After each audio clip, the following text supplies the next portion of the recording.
ሰላም ሰላም ጤና ይስጥልኝ እንዴት ናችሁ? ውድ የቻናሌ ቤተሰቦች ዛሬ ይዤላችሁ የመጣሁት ቪዲዮ እጅግ በጣም አስተማሪና አዝናኝ የሆኑትን ማን ያዘዋል እሸቱንና ጸጋዬ አሰፋን ስለ ትዳር የተከራከሩበትን ርዕሰ ጉዳይ ይዤላችሁ ቀርቤያለሁ።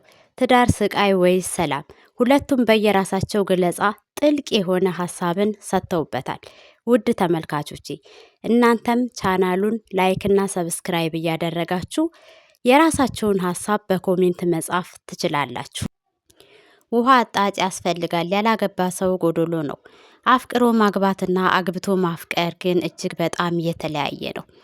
ብዙ ጊዜ የብዙ ሰዎች ትዳር ሲፈርስ የሚታየው ከመጋባታቸው በፊት ፍቅራቸው እያለቀ እንደሆነ ብዙ ጊዜ ሲነገር ይሰማል። ትዳር የፈጣሪ ስጦታ ቢሆንም የተሰጠንን ነገር የመንከባከብ ግዴታ ግን አለብን። አንድ ሰው ከእንስሳ የሚለየው ስለሚያገባና ስለሚያስብ ነው። አሁን ግን ከተማችን ውስጥ እንደ ፋሽን የሆነው ነገር አንዳንድ ባለትዳሮች ከትዳራቸው ውጪ ከቤተሰቦቻቸው እየተደበቁ ቅምጥ የሚባለውን ማስቀመጣቸው ነው። እዚህ ላይ የምናስበው ሀሳብ ምን እንደሆነ በተለየ እዚህ ላይ የሚሳተፉ እጅግ በጣም ወጣቶች ስለሆኑ ወጣቶች በዚህ ላይ ምን ማለት እንዳለባቸው ምን ማሰብ እንዳለባቸው የራሳቸውን አስተያየትና ሀሳብ መጻፍ ይችላሉ። ራስን መግዛት እንዴት ነው የሚቻለው? እና ዘመኑ እጅግ በጣም ከባድ ነው። ጨዋ ሰዎችን የሚቀይረው የፋይናንሻል ጉዳይ አሁን እየታየ ያለ ጉዳይ ማቴሪያል ነው።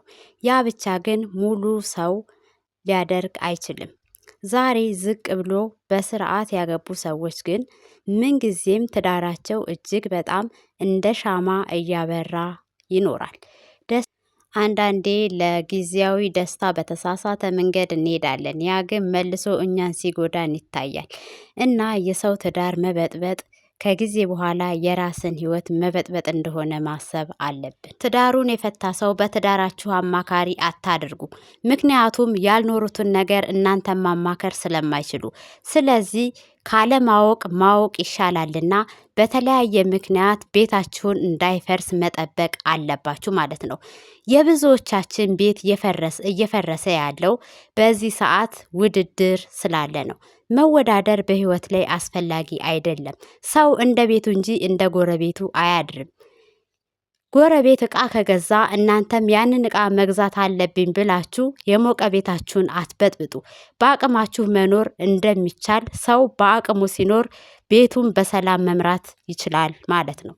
አመለካከታችን ላይ መስራት ያለብን እንደ ኢትዮጵያነታችን አብሮ መብላት፣ አብሮ መጠጣት፣ አብሮ መኖርን እናውቃለን።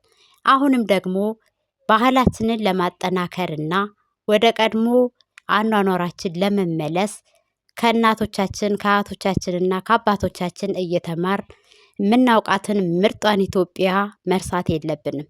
አሁን በውጭው ዓለም እያየን እንተግብር የምንለው አገር ውስጥ ቤታችንን እየበጠበጠና አገራችን የማትፈቅደውን በጣም የተለያየ የተጎሰቋቆለ ነገር እያመጣብን ስለሆነ ወደ ራሳችን ተመልሰን መኖር እንዳለብን በዚህ ቪዲዮ ተምረናል። ትዳር ከሰው አይሰጥም ከእግዚአብሔር እንጂ። ስለዚህ በተሰጠን ጸጋ በሰላምና በፍቅር መኖር አስፈላጊ ነው ማለት ነው። ሁላችንም በሰላምና በፍቅር የምንኖርበትን ጊዜ ይስጠን።